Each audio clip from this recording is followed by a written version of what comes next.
Karen Holton-Dean, and I have the privilege of working with you guys. I'm very excited. The experience that we created with this group was just amazing. The results for the Leadership Project and the impact that this had for individuals in their personal life and professional life was amazing. With that being said, it is a personal journey, and so we're going to give you a lot of information, and I really challenge you to do with it what is best for you.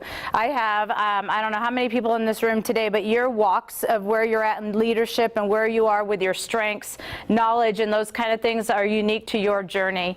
I'm going to give you a little bit of background about myself. My name is Karen. I'm actually a clinician by background. My undergraduate degree is from UC Santa Barbara. My graduate studies is at San Diego State. And I was a clinician. I worked with individuals. I worked with families and organizations through the state of California. I did a lot of behavioral cognitive work with individuals. My real passion is about human performance, and it's about building people from where they're at to build them to where they want to go and even beyond. I was a Division I athlete for college, and I've always been very interested and very passionate about why people can be as successful as they are, and then why is it we have people that are struggling? You know, where's that big lapse? Because we got a big lapse. You might see it on your college campuses. I'm also a collegiate, or I speak at colleges, and I work with students, and you see a big lapse. Why is it you got that 20% in your class that is just not engaged? They're not doing well. And then you got that 10% that will go above and beyond. You know, why is it that, why is that? Where can we make that difference? You know, and some of the information you're going to learn about today, I hope, well, you can bring back working with your, whether or not it's students or whether or not it's faculty or the community, whatever that looks like. I want you to figure out how to inspire those individuals so we don't have such a big lapse in performance. That's really what I'm looking for. And also for yourself. I don't know if you've ever asked yourself, you know, there's something missing. Is there something missing? Do you think you can be more? Do you want to accomplish goals that you just don't feel like you ever get to? Whether or not it's health or well-being or academics, whatever that looks like, we sometimes have those conversations in our head. I am also a Gallup certified independent consultant coach. I'll bring you that knowledge when we're doing coaching. I'll also share with you the knowledge of Gallup's research today. So what I want to do, give you a little bit more background about myself. I talked about coming out of graduate school. I did start a PhD, but then started to have kids, and you know, life kind of took some turns and moved to Nebraska. I've been in the field for 23 years, but the last 12 years is when I really became inspired to bring growth into organizations and companies. And so really the last 12 years, human capital performance to me has been huge. And I've been very successful in working with teams and organizations, individuals, executives, those kind of things, in striving to increase engagement and well-being within groups. And whether or not it's on college campuses or whether or not it's for Woodmen of the World or small teams of independent business owners, that's the groups I've been working with. Skills Group, I belong to. I'm a senior consultant with Skills Group. Our goal is to help leaders develop. Our goal is to develop people. Bottom line, we can't do it without each other. Really what we are very passionate about is actually how we lead ourselves with our strengths, but also then how we work together. Our mission and our vision is to really help leaders understand that to be a leader is to have people skills. To be a leader is to build relationships. To be a leader is to network. To be a leader is to know each other. To walk the path of, if I say I'm going to do something, I'm going to do it. You know, when you guys look at studying great leaders, it's very hard to encapsulate exactly what they did to get to where they're at. It is much easier to say, what type of behaviors do we see from this person? Why did this person inspire somebody? You know, what is it within their character that built them to be a great leader? Right? We work with people and through people, even if you feel as if you're in a field that's very independent, if you're an independent consultant or you do a lot of IT, which is a lot of independent work, we still work with people and through people. Technology will never get rid of that. We have to figure out more effective ways of communicating, strengthening our relationships, and building on our talents. We know that it is about evolving. It's about continual self-management of yourself as well as growing the people that you're with. To be a leader is not just to act one way at work and a different way at home. It's to evolve ourselves in all walks of life. That's what a great leader is. We are continually evolving. There's not a stopping point when it comes to leadership. And that's really what we strive for. Our mission statement is to help people evolve, engage, and to inspire. Our training programs, we hope, are customized to meet your needs, and we really want you to walk away at the end of the day saying, I had a good time. I really want you to also be very reflectful and mindful of your role as a leader, as a parent, as a spouse, as a sister, wherever you stand in your personal life influences your work. You know, the old school used to be that you go to work, you do your work, you go home, and you go home. We know that the two are intertwined. You cannot go to work on a bad foot with your family and try to be inspiring and be optimistic and positive with your students and or your team. Or if you've had a bad day at work, you most likely are going to bring it home one way or another. So I really want us to think about our well-being as encompassing our careers, our personal lives, community access, social, physical, whatever that looks like. I believe in one of the books that is not out here out of Gallup is the 5 Essentials of Well-Being, and the realization that our well-being comes from all of those areas. So please be open and mindful enough to take in some of these things. For instance, in my home, I have my husband's strengths and my strengths, and I have our oldest 3 boys. The youngest have a youth version of the strengths, so I do have all of our strengths up, and I really speak to and develop relationships based off of how they drive, and we're going to get a lot more into that. One of my tips for you is, because so much information is coming your way, whenever you go to a training program, the way in which you best learn is to strategize your thinking to a start, stop, and keep. Think about things that I may say that connects with you, like you're like, oh, that makes sense. You know, like maybe 1 or 2 things that you're going to start doing new that you want to bring back to your home or to your work.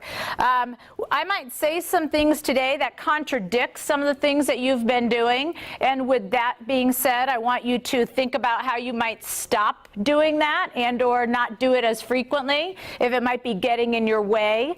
And then I guarantee you guys are great leaders on your campus. I guarantee you have a lot of fantastic input. And I recognize the fact that oftentimes our strengths go unrecognized. At the end of the day, we often walk away with what went wrong rather than what's gone right. We don't always reflect upon, gosh, you know what, I had some great conversations with students. I sent out some great emails. I had a great teaching experience.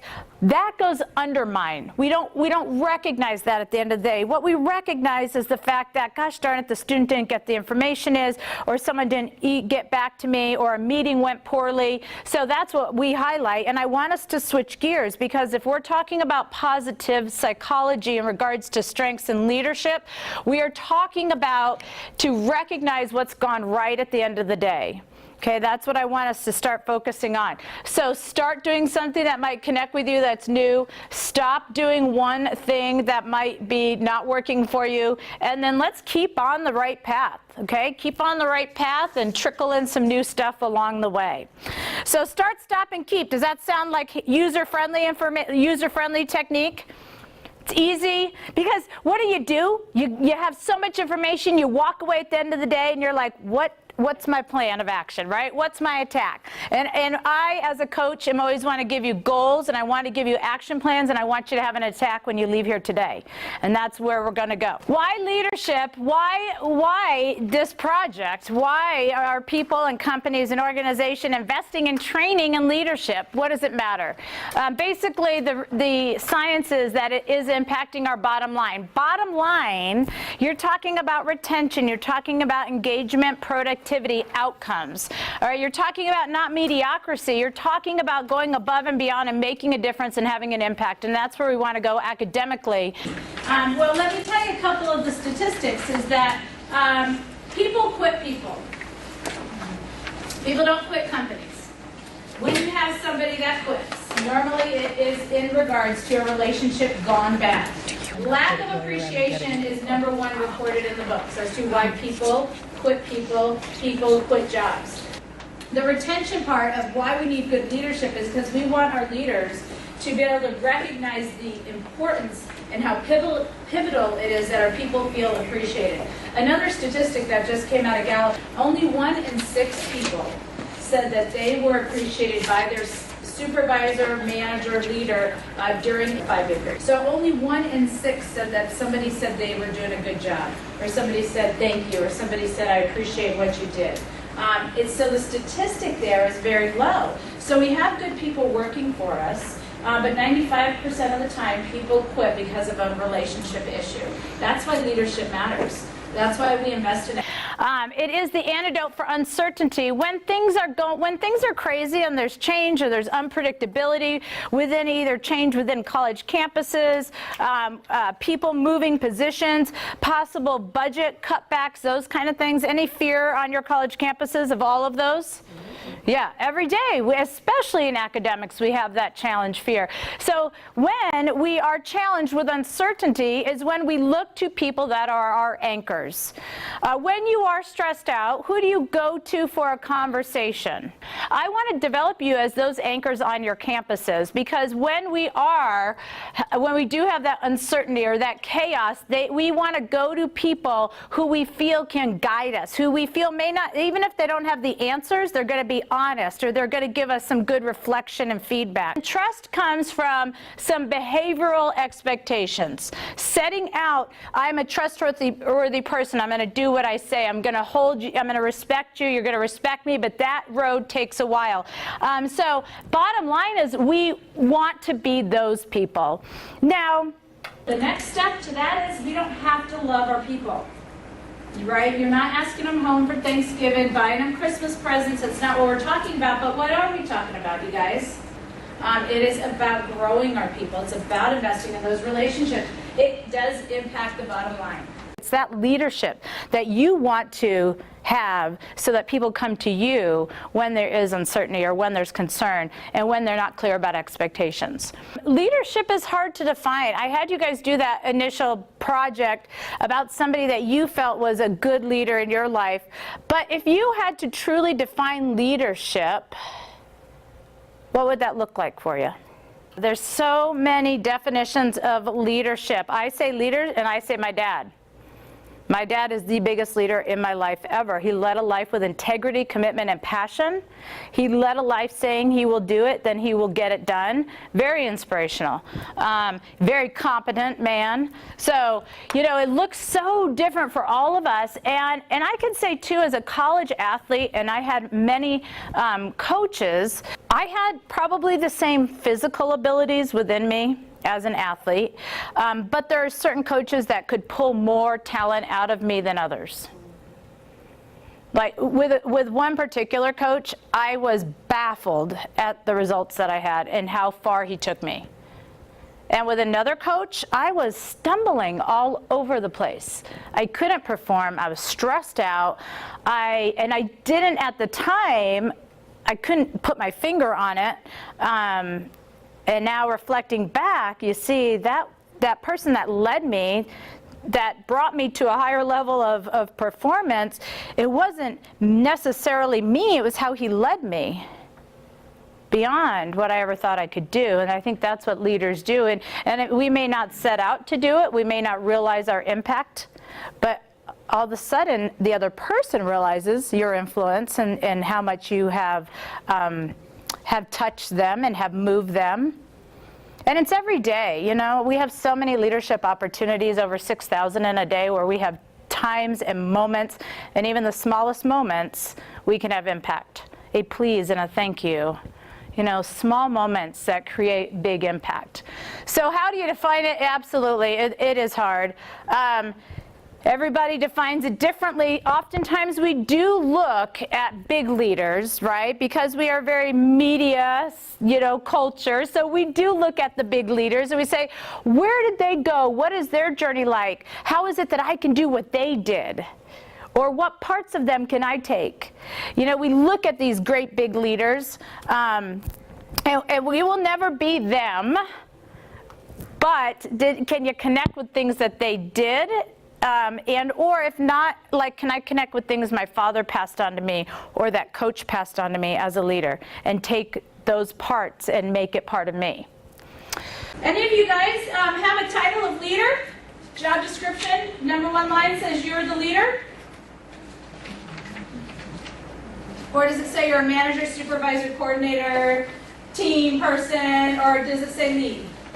But normally we get these titles put up on us, whether it be coordinator, manager, lead, team lead is normally what it looks like. But then we live up to these titles because we have a job now that we have to do.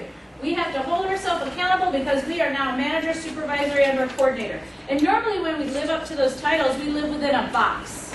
And we live within a box that says these are the things that a manager must do. Nowhere in your job title or it may say in a fluffy way that you need to be a leader. And who defines the skills of a leader? Is that in your job description? But it is expected. And so that's why we're saying, what does leadership mean? What does it mean to be a leader? When I'm a manager and supervisor, yes, that's a title. That does not make you a leader. We want to be the leaders. We want to look at always developing ourselves, developing others. We want to look at long-term goals, the what and the why. So even if you are working with a student and you're like over here, the how and the what, how is it you could not get this assignment done? Why? What is going on? When are you going to get it to me? Blah, blah, blah, blah, blah. I want you to start asking, hey, what's going on? Am I really clearly explaining the expectations to help you be successful? Why is it we're having so many hiccups? How is it I can help you get to what we would look at the long-term view for that student or for that person that we are working with and or for the employee or the person that we're engaged with? So this is where we want to go, but oftentimes we get stuck holding a title which is related to a job position. And nowhere in our job positions does it talk about being a leader. Because oftentimes, as I've asked you, what is a leader to you is subjective in definition. So we don't have it as a bullet point on a job description, but it is an expectation because look, you're all here. So it's an expectations for on your colleges to be leaders, to be great leaders, to have impact, but we get hung up, and this is kind of like from a structural organizational hang up. So we want to clear that, we want to move past that. We don't want to live up to that title. We want to grow in the direction of a leader. We don't want to be boxed into the expectation of what our culture says a manager or supervisor is. Okay, we want to be leading our people. We want to lead ourselves. Even if you are not directly involved in supervising somebody, you still are a leader to your organization. You are a leader to people in the community as representing that organization. You are a leader, and I have a responsibility to my adjunct faculty when I work at Iowa Western. I'm responsible for also holding my people accountable. That's leadership. So there's so many dynamics of it, but what does it look like? It's not always described to us. We hope to give you some principles that align with where you're going and that will get you going in that right direction. Innovate, develop, inspire. Who can define those words? That's hard, right? But a leadership journey is just that, figuring out what does it mean for you to be an inspiring leader?